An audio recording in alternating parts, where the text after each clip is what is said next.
What's up guys, Retro Gaming Guy here. Today in this video we're going to unbox, demo, and review the Beelink EQI12 Mini PC.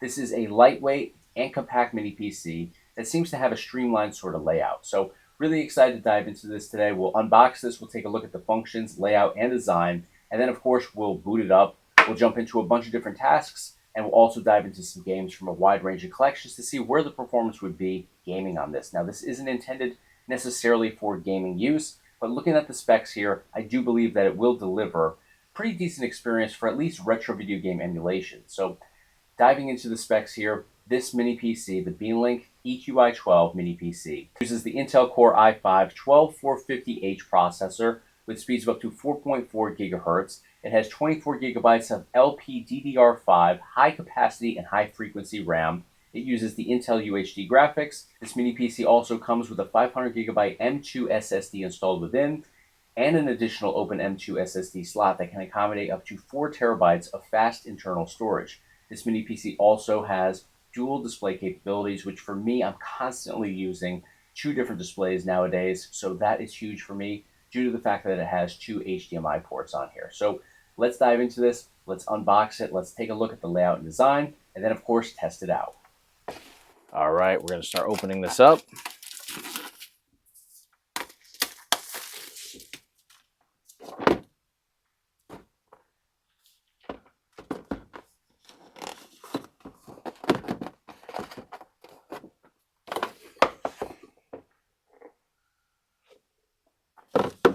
All right, so we got our mini PC right here on top. We're going to set that aside just for the time being. We're going to go through all the contents of the box. Little hello here. Always friendly from Beelink. We've got our EQR user manual right here. Nicely laid out. Very familiar with this. It walks through, obviously, your layout of ports, different connections, how you would go about setting this up. Goes through how you can go ahead and install SSDs within this. All that good stuff. It's in a bunch of different languages as well here. So definitely has all your bases covered. Some information about the USB power supply right here. And then we've got our power supply right here, along with our HDMI cable. So that is everything from within here. Now let's bring the mini PC into the mix here. So very lightweight, typical size, I would say, for your average mini PC, but definitely hear something rattling around within. I'm not sure if that's a loose screw inside of here. We're going to find out, but very lightweight here. Definitely like the, the size of this.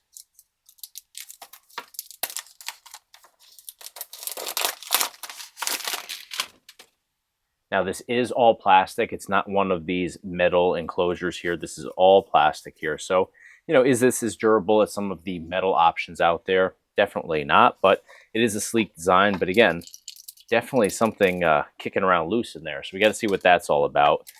I don't know if it's like a set screw that wasn't, put in place, but yeah, definitely doesn't sound right. But we've got our power button right here in the front. We've got a USB-C port right here in the front. We've got our audio connection, and then we have a regular USB-A as well.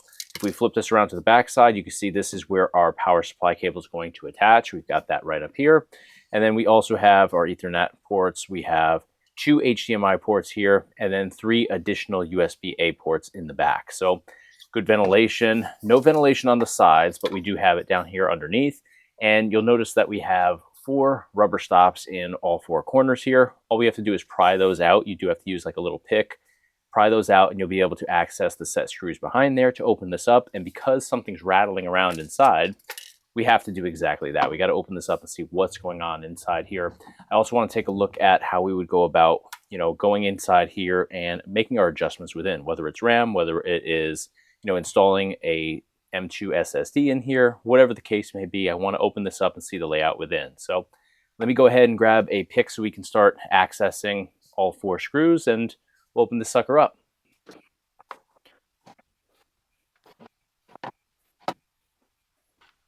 All right, so we got all 4 rubber stoppers out, and down in here, it's a black screw, but we can access that with our, Phillips head here. There you go. You see we have the screw right there. Magnetic tip makes everything so much easier. All right, and that is our final screw. Now there is a little tab right here that we can pull. It's a rubber tab right there. Just simply lift that off. There's no connections you have to worry about here. Nothing is attached to this, so you could just go ahead and remove that, set it aside. Here we have access to everything. And again, I'm still hearing that something clicking. Oh, there it is. Little set screw right there. Popped right out. So that was kicking around, and here I am going to comb through this and see if I can see where that's supposed to go on here.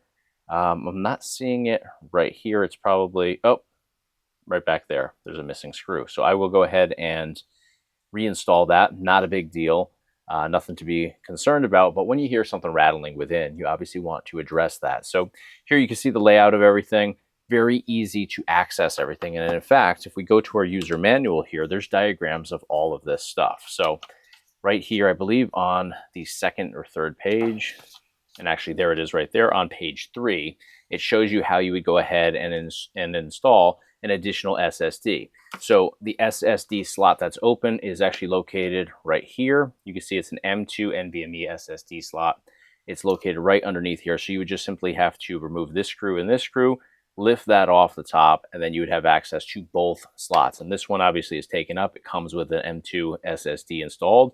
But if you wanted to bring in that additional one, it would go right there in the open slot next to it. So very easy to access everything. If you wanted to make adjustments here, you know, it's literally just those 4 screws and the rubber stoppers covering them up, you know, on top. So very easy to access everything. Very lightweight. I'm definitely liking this. I want to test the performance though, so I'm going to put everything back together. We're going to fire this up. We'll jump into some games, and we'll see what the performance is like on this mini PC from Beelink.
All right, guys, we jumped in here. We tested out this Beelink Mini PC today, and I'm a big fan of what this offers. And before we dive into all the specifics of this, I want to say that Beelink is definitely, without question, in my top 2 for mini PCs out there. I love what they've consistently put out for the last several years now.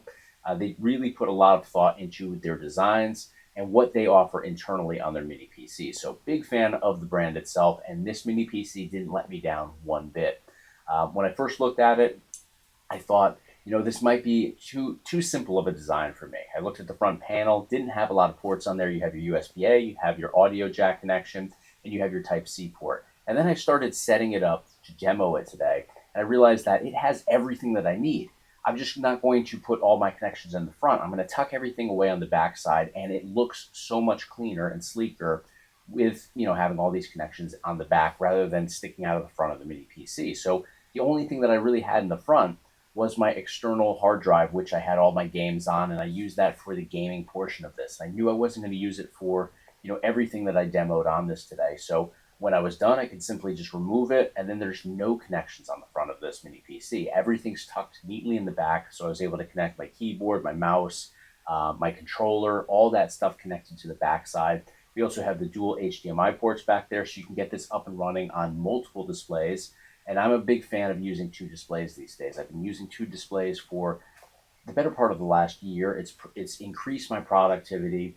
I'm doing a lot of multitasking, and being a YouTuber that's now running 2 different channels, I can kind of monitor both channels when I have videos premiering at the same time on the same nights. It just makes life so much easier. So really a big fan of everything that this offers. It's got the perfect amount of USB-A connections, which is something I've been critical of. We're seeing a lot of mini PCs these days switch over to Type-C. So there's more and more Type-C ports on there, less USB-As. And, I find that I use more USB-As still than Type-Cs. So this was laid out beautifully for me today.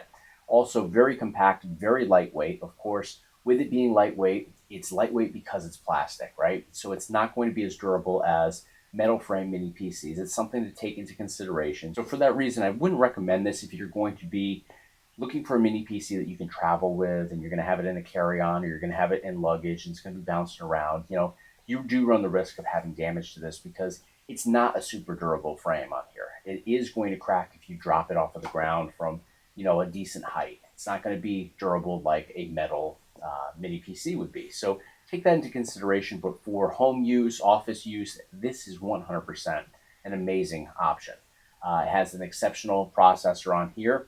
UHD graphics, I'm a big fan of. They do have limitations if you're looking to game on here, but to be perfectly honest, this is not a gaming mini PC. This has tremendous gaming potential, and we're going to talk about that momentarily, but it's not intended for gaming use. It just happens to handle gaming very well on here, specifically retro video game emulation. And being the retro gaming guy here on YouTube, that's exactly what gets me excited. So I gave this the ultimate test here with retro video game emulation. We were able to jump into N64, GameCube, Wii U, Nintendo Switch.